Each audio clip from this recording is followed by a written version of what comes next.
Hello, this month's waveguide comes from right out in the English countryside. We're at Rampisham Transmitting Station in the county of Dorset in the southwest of England, and outside the window here I can see some of the 35 tall latticed towers that are holding up a fine cobweb of shortwave transmitting aerials, and in fact you may even be listening to this programme right now over one of those high power transmitters. Rampisham's special claim to fame just at the moment is that it's one of several transmitting sites around the world that are testing a new digital radio format, which it's hoped will in the coming years supersede the crackly old AM signals that we now get on shortwave and on the medium wave and long wave bands too.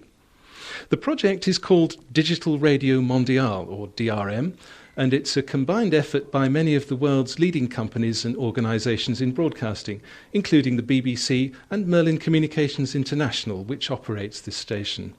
Well, with me now is Derek Thomas of Merlin, and Derek, surely anybody who wants to listen to the BBC or other radio stations has lots of new modes such as the internet and satellite to listen on. Why are you developing a new shortwave system? Well, quite a lot of the BBC services are still delivered by shortwave, and of course other broadcasters are doing the same.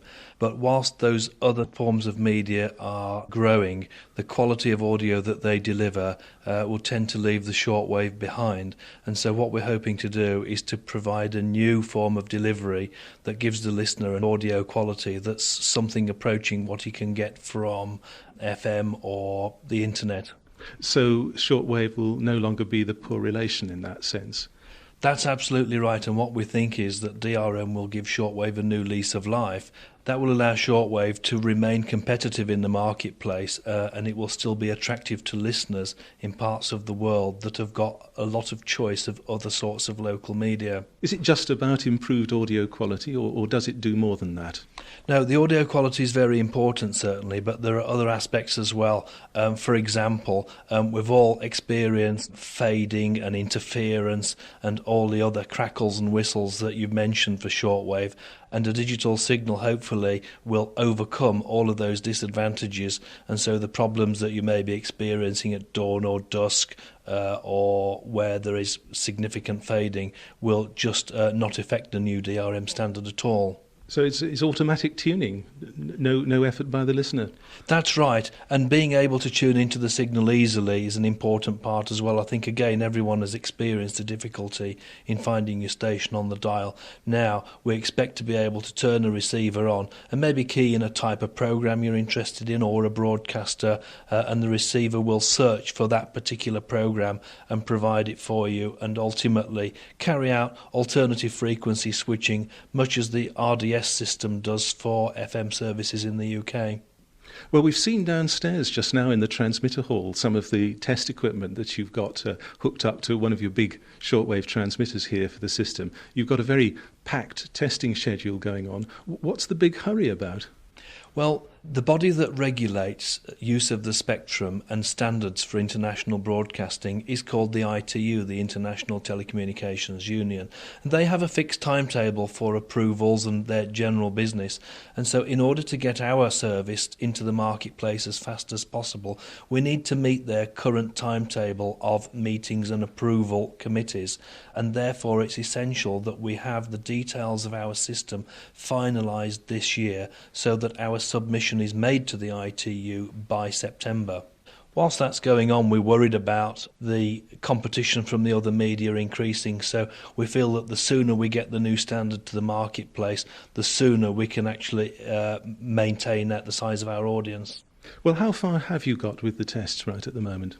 Well, earlier this year, a lot of laboratory testing was done on possible systems, and once agreement was reached within the consortium as to what form the new system would take, further laboratory testing was carried out. But then really, you can't rely on laboratory tests alone. We've got to prove that it works actually in reality with real-life transmitters and reception around the world. So we've been doing that probably for 2 or 3 months. The first phase of these has recently been completed. Right, well thank you, Derek. With us also is Graham Dobson of Rampisham Transmitting Station, who's been involved with the actual tests themselves. Graham, we've seen you downstairs with your equipment racks and your PCs plugged into Sender 46, I think it was, one of your big 500 kilowatt shortwave transmitters. What are you actually doing down there? Right, well, we're actually broadcasting digital signals from it. As you said, it's a standard shortwave transmitter, but we've made some slight modifications for it to be able to actually send digits through the skywaves, and we've been broadcasting to all over the world. I mean, there's receiving sites as far away as Sackville in Canada and Bonaire in Venezuela, and they have been receiving binary coded digits. And I think you've been out there yourself with a receiver, haven't you? Yes, I've been able to go to Libreville in the Gabon, West Africa, been receiving there, and Nairobi in Kenya, and it's very promising. Is there actually much to hear? What are you actually transmitting? It's not just world service, is it? No, I mean, the reason for the tests are that we're actually looking at the propagation, how the digital signal works over a shortwave propagation. Because it's got to cope with the ionosphere, hasn't it? Which must be one of the big problems in doing this. Yes, I mean, that's one of the reasons for doing the test, is that you get so much sort of fading and multipath propagation, and you have to see how robust it is against those sort of forms of interference. So clearly one of the primary requirements of this is to get rid of that fading and distortion that we all know and hate. Oh yes, very much so. I mean, I've heard music and there is no noise. I mean, it's quite eerie in a way, from the normal sort of shortwave propagation. There's just nothing there in a break in music, for instance. That's amazing. Have you actually got any examples that you can demonstrate to us? Yes, we've got a couple of shortwave broadcasts and some medium wave broadcasts as well. What are we going to hear first? Well, the first will be some standard shortwave AM, and then that will be followed by high quality digital. Okay, well, let's hear the standard shortwave voice first, and this is a standard test signal that you use, is that right? Yes, that's correct. It's just a comparative test between the digital and the AM. You're listening to a series of engineering test transmissions being conducted worldwide by members of the DRM consortium. For the future of AM broadcasting is Digital Radio Mondiale. More details on the website at www.drm.org. This transmission originates from Lancashire in the United Kingdom. Okay, well, that was the standard AM shortwave. Next we've got, I think, the digital version, right? Yes, that's correct. This is a piece of music. Here goes. You're so consumed with how much you get. You waste your time with hate and regret. You're broken when your heart's not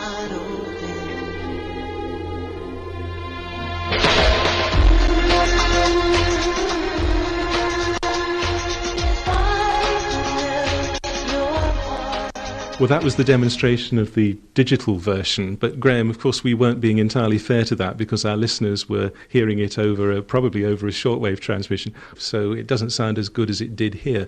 But what do you hear with your engineer's ear of that particular example? What's the improvement like?